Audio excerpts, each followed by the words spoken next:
AuxoAI is something we created, which is a group of folks who came together who have a background in technology, healthcare, and AI.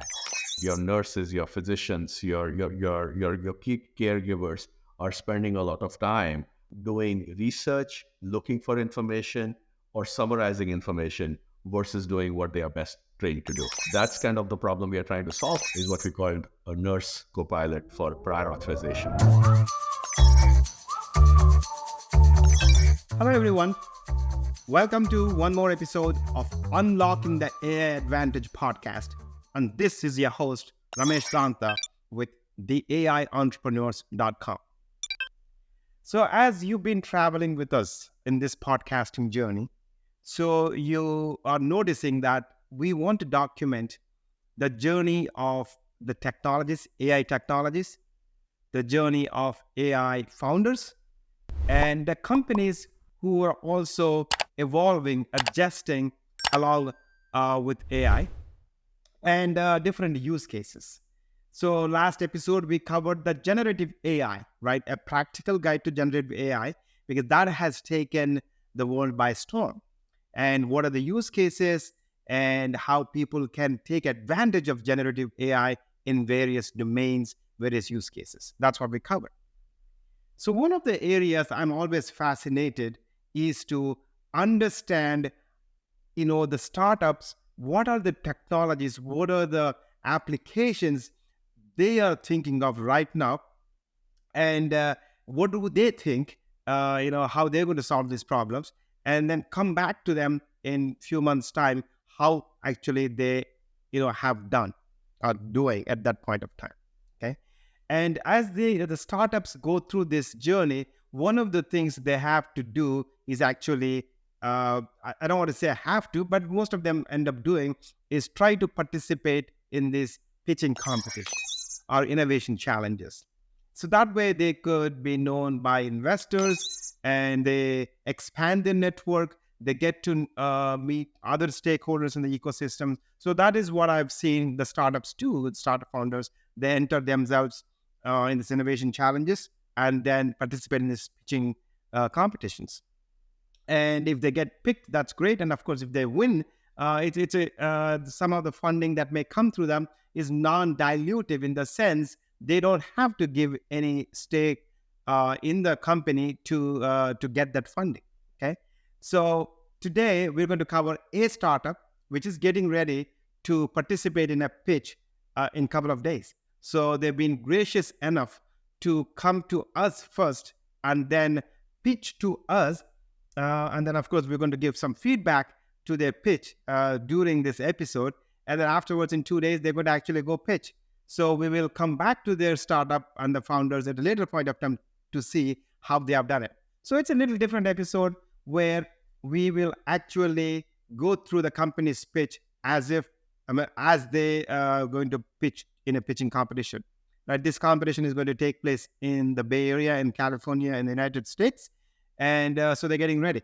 So without much ado, I do not want to introduce the company. I do not want to introduce the founder before we actually start talking to the company and the founder. Okay.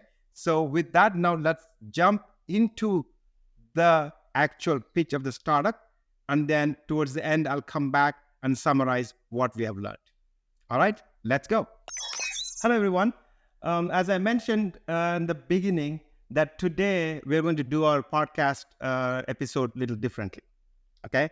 I'm going to invite a good friend of mine who has a new startup. And so his name is Amaresh Tripathy and his company's name is AuxoAI. So today we are going to let him pitch his startup to us. So in 2 days, he is going to do a pitch at a invite-only innovation challenge in the Bay Area. So he graciously agreed to do a trial run with us even before the competition. So today, what Amaresh is going to do is take initial, 5 minutes or so to pitch his startup to us as if he's pitching to the judges and the investors, whoever is going to be there in 2 days there. So with that, Amaresh, welcome. Thank you so much, Ramesh. Always great to meet you and talk to you. Yeah, excellent, Ramesh. It's always fun to talk to you. So with that, so we are not going to do any introductions. like a typical episode, but I'm going to let you, as if now you have the floor, take the next whatever minutes you need to go pitch your startup and then your role in it. So AuxoAI is something we created, which is a group of folks who came together who have a background in technology, healthcare, and AI. So that's kind of the company we've created. And the reason to kind of create is, how do you make AI real in enterprise? And to make the AI real in enterprise, we have this fundamental belief that it is about how do you enhance a person's or can create AI companions for people, which we call copilots, right? At a functional level. So that's what we have. That's what we have been doing. We've built a platform called Damia, which essentially allows us to build these business copilots in a very, very fast way and deploy them so that you can enhance, basically make your make your heroes superheroes, your key roles in heroes of superheroes. We are focused very heavily and initially on healthcare. If you really think about it, it's $1 trillion of healthcare spend that actually happens. A big chunk of that actually happens because folks are spending, your nurses, your physicians, your key caregivers are spending a lot of time doing research, looking for information, or summarizing information versus doing what they are best trained to do, right? And that's kind of the problem we are trying to solve for with these copilots. The copilot we are kind of talking about today is what we call a nurse copilot for prior authorization. This is Damia prior authorization, which is a nurse copilot. If you really step back, what is a prior authorization? If you have something, you have an insurance, you go to a doctor, and you need an MRI or something a little bit more complicated. The doctor has to essentially check with your insurance company, hey, is this kind of covered? And this is why I'm asking you to do it. It's a very expensive process. So this whole prior authorization, like one single doctor's office sometimes does around 50 prior authorizations a week, right? So think about the staff, think about the nurses that kind of spend the time to kind of figure out what insurance do you have, what coverage that does it mean, what is the medical necessity that you have, sending information back and forth. And what does that do? It does basically one of two things. Most of the prior authorizations actually do get accepted, but it takes like a few days. That is basically friction. You're not getting the care till you get that. And on the other side, the time and energy that is being spent on doing administrative work around this versus actually solving your problems. That's the second challenge. So what does this copilot do? The copilot here actually does basically three things, right? And obviously we're not showing a demo or a video, which we will do in a couple of days, but it basically does three things. One is it fundamentally looks at, depending on your insurance, depending on your particular plan, is like, let's say you want to go do an MRI. Do you need a prior authorization for that particular procedure? It checks that. And just think about like different plans, different things. It's all kind of very complicated to kind of all these have different rules, but you have to go and check that. And it can automatically check that. That's number one. Second is, once it's checked, it actually guides the nurse saying, hey, here are the documents that you should put in. Let's say you have an Anthem or you have a United Healthcare plan. Here are the three documents that you should put. That increases the chances that it will get approved much faster, or it will get approved without any questions, right? So that there's no back and forth.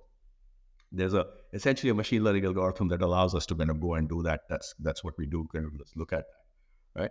The third one, which is actually the hardest part in these things, is there's something called a letter of medical necessity, which is essentially you have to say, hey, I need an MRI for Amaresh because he has these factors. This is what I did already, and by medical research, here is my proof points of this is how what a care should be given. So you actually have to put a letter together it's a justification letter, right?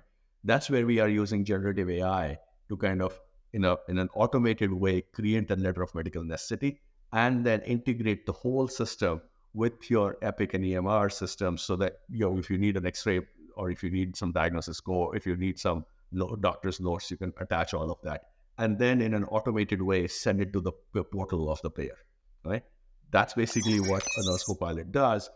And it basically takes away essentially a 30-40 minute process to a 2-3 minute process. That's basically that's kind of the time it spends. And obviously the other benefit is the faster approvals, more productivity, but better patient care.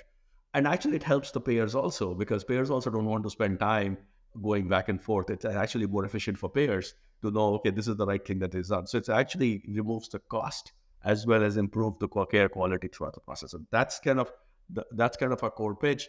And the other piece of it is we realize, I mean, yes, this is like one piece of the technology and platform that does that, but it's actually, we do it in an ecosystem, because there are a few things that I think are key in healthcare. You don't want to reinvent things that are already there. So we already have partnership with a partner who has all the Epic integrations built in, so that we are not kind of recreating that. We are leveraging their integrations. We are piloting it with one of the UC health systems, and we are testing it out with that. So we are actually getting real data and real input from that. And then finally, we are talking to one of the largest healthcare distributors in the country to see if they are interested in taking this and distributing it to their the doctor network. So we are actually the GTM partnership, the go-to-market partnership. We are kind of participating with them. So we are working the entire ecosystem to kind of make it real and fast and scale it the right way with the right technology and appropriate technology. That's basically what the Damia prior authorization is about. Thank you, Amaresh. So we went through the entire pitch in about 7.5 minutes, something like that, 7 minutes or so. So this is, again, to the audience who is listening or watching. So this is how a pitch works. So Amaresh went through the entire pitch, and in between you might have some demos, depending on the time given. But let me replay. I have not heard your pitch until now. Okay. Yes.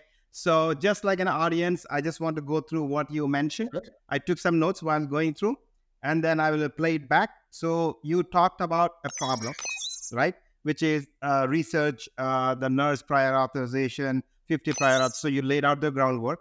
So he said, hey, they spend a lot of time in doing the research, do the prior authorization. That is a problem that you're trying to solve. And then you talked about your solution, right? So 3 components of solution is that it does assessment, it guides the nurses, and it does a letter of medical necessity, right? So you talked about, so there's another component in your pitch was the solutions, and you talked about your benefits, faster approvals, less time for the nurses, and it also helps the payers. So that's the core component of a pitch. And then towards the end, you talked about the traction that you are having, right? So the traction is, hey, we're doing a pilot with the UC health system. So if I were a judge, I said, okay, fine. So you went through all the components. Then now the second half of this interview is going to be the questions, unanswered questions that I have in my mind. It's so asking, to understand if I'm an investor, whether I want to invest in your company, or if I am a judge, I want to know if you made a traction. Okay, so then the questions will be this, right? It's number 1. Is it a pre-revenue or a post-revenue?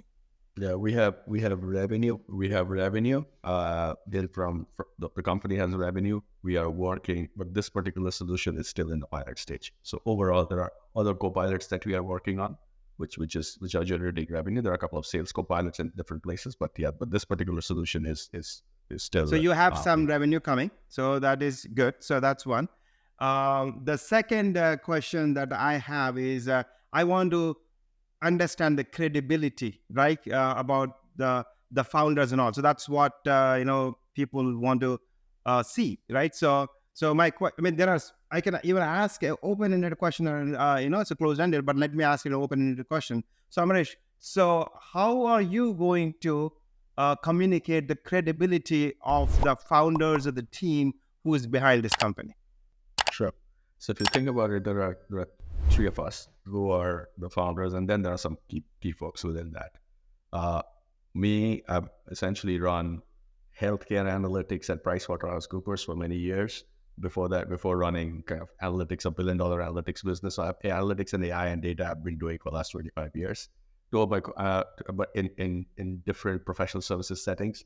2 of my co-founders, they are actually serial co-founders. They actually sold their first company Yeah, and they were going up they were going after a big inflection point when high tech companies were going from SaaS to like a license to a SaaS model. So they have actually seen inflection points of industries kind of taking them through. That's essentially what's happening in many industries right now with AI. So they have a lot of a background in both technology and IP-led technology sense, and then we have deep technology expertise, people like folks from Microsoft and Amazon, who are kind of our core technology folks in the mix. So our core founding team is as both technology and AI.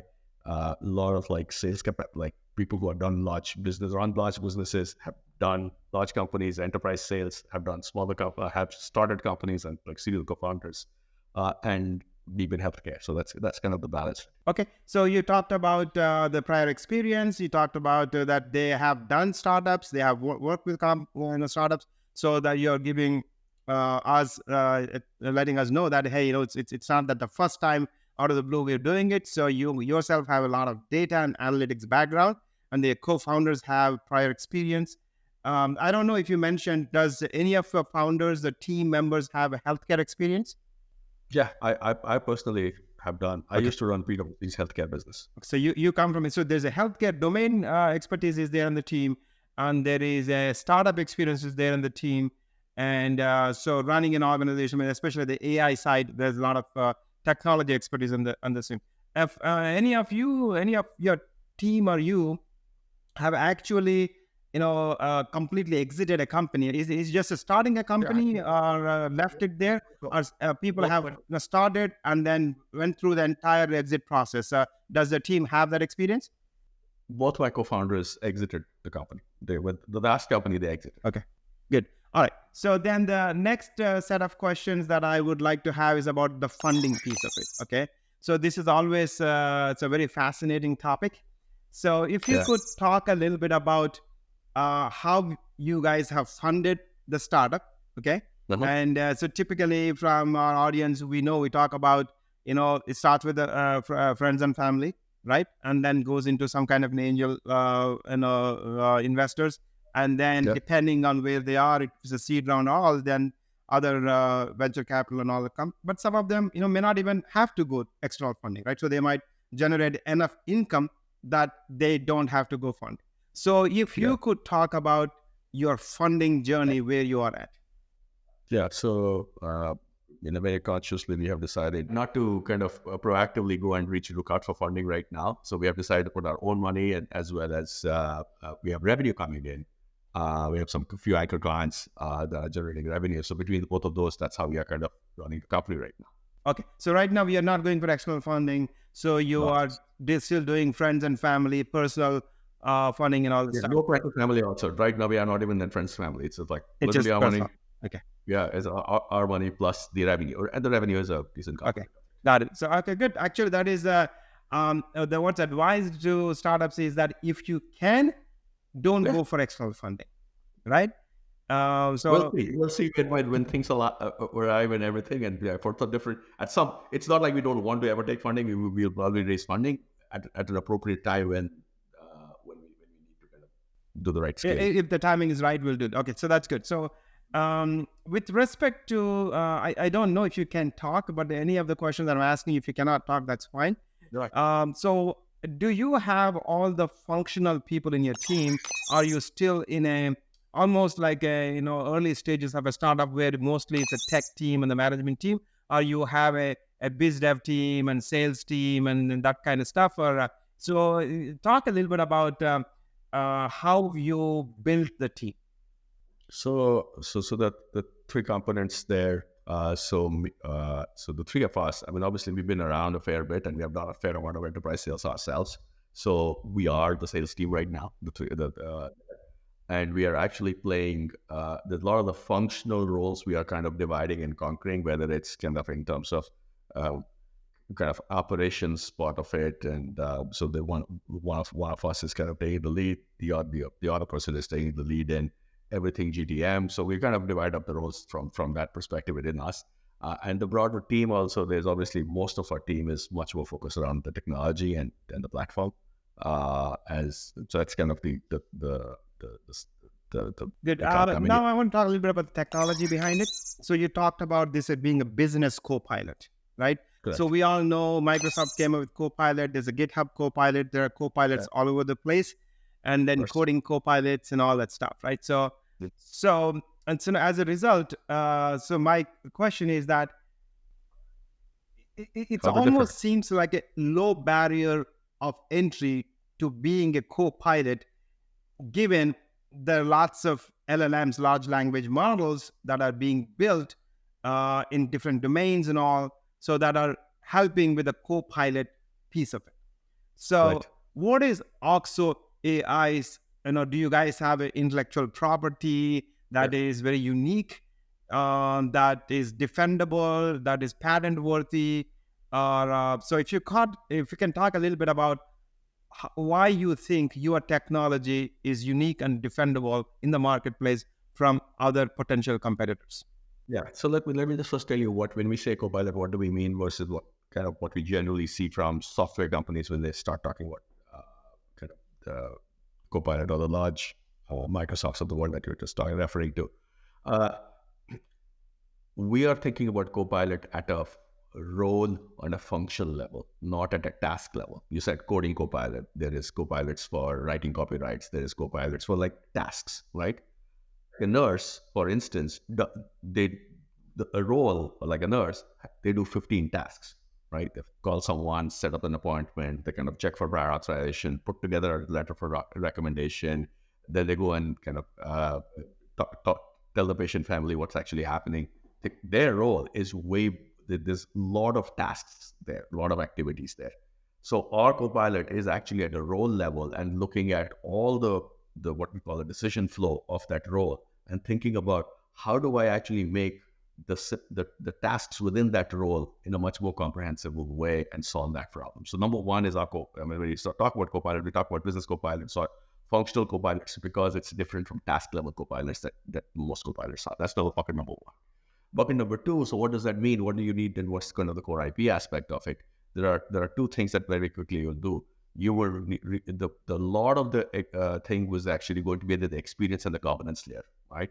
Because LLMs, okay, there's a hallucination, there's how much you control, what information you need to have, there's a whole host of things that you need to kind of figure out from a generative AI and LLM side, which I think is one aspect of it.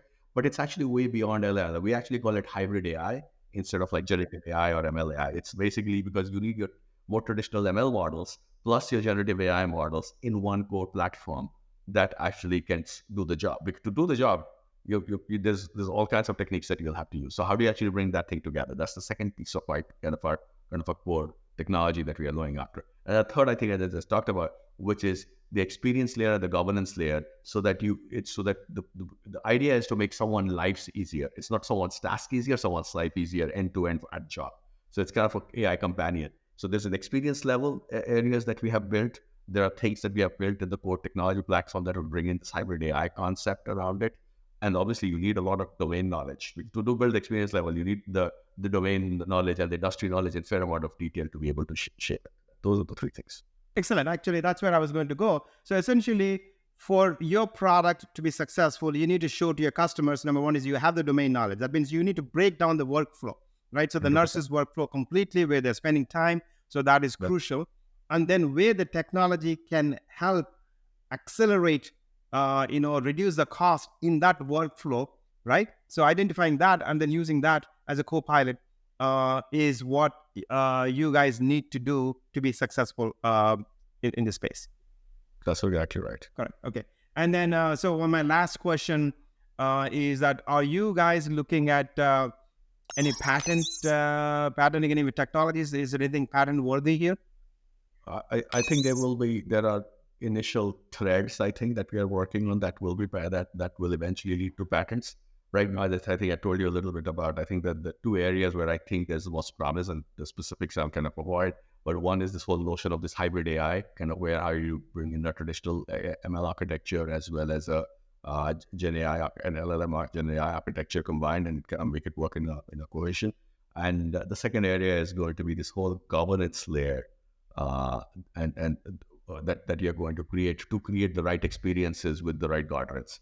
And those are the two areas I think where we are developing some interesting things that could lead to. Excellent, excellent. Hey, Amaresh, thank you. I think so. What we will do is today we will end this episode at this stage, but we will definitely revisit because we are documenting the journey of AI startups here, right? Wow. So the great thing today is that now we know what you're going to pitch, and then how you're going to pitch, and then when we do the second round, we would definitely know the results of the pitch itself, and then what you've learned from the pitch, and then working with these people as well. So that will be very helpful and for the audience here. So with that, good luck to your pitching competition. Is this the first pitching competition that you're participating in, or you pitched somewhere else? Yeah, competition was the first, and it's interesting because it was very healthcare specific, and we wanted to kind of go and do that. It's not because we were trying to raise money, because most of the pitching competition is because we rather spend time with the clients. Excellent.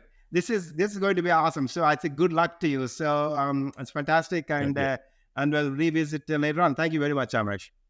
Thank you so much, Ramesh. Always a pleasure. Well, that was a fascinating pitch from Amaresh Tripathy of AuxoAI. I've known Amaresh for quite some time. He has worked in large companies, built a large business, but this startup journey is interesting for him. So what did we learn today? So we learned that they're coming up with something called a business co-pilot, but it's a role-based one. It's going into specific domains. And the first one they're tackling is healthcare. Okay. They talked about the problems. They talked about in that industry. They talked about the solutions that AuxoAI is coming up with. And then they also talked about the benefits of the solutions. And then they talked a little bit about the traction, that they've been making with the company. Okay. So that's what we've learned through the pitch. The thing that I did not find, that's what my feedback to Amaresh was about, is that the credibility of the team. So he didn't talk much about, why a company, why an investor or somebody should believe in them. So they should mention that they're a very credible team, by the way. So what I found out, it's just that the pitch did not include to talk about, the credibility. So we as the listeners or the investors, can trust in them. That's one. The second thing that they could have emphasized in the pitch was the competitive differentiation, which is how they believe their technology is better than other competing technologies from other competitors in the space, right? But again, sometimes what happens is the pitching time is very limited, so about 10 minutes or so, and then trying to cram everything into that time may be difficult. But anyway, so we'll see how Oxo and Amaresh will do in a couple of days. Actually, in the competition, I'll come back and talk about it. But that's what we have learned. That's how the pitching competitions go. And then sometimes during the pitch, they might demo the software. They might run a video of the software. And that also, I think, is included in Amaresh's pitch, which he didn't show it to us today, but he planned to do it on the actual pitch. So with that, that's what we've learned about the pitching competitions. If you have any questions, feel free to, go to theaentrepreneurs.com and then let me know. And so if you have not signed up to the newsletter, theaentrepreneurs.com, please go ahead and sign up so you can track the journey along with us, apart from the news that we cover, the tools that we cover, the tutorials, and the courses that we have there. So everything is in there, okay? So with that, that's a wrap for today. Thank you.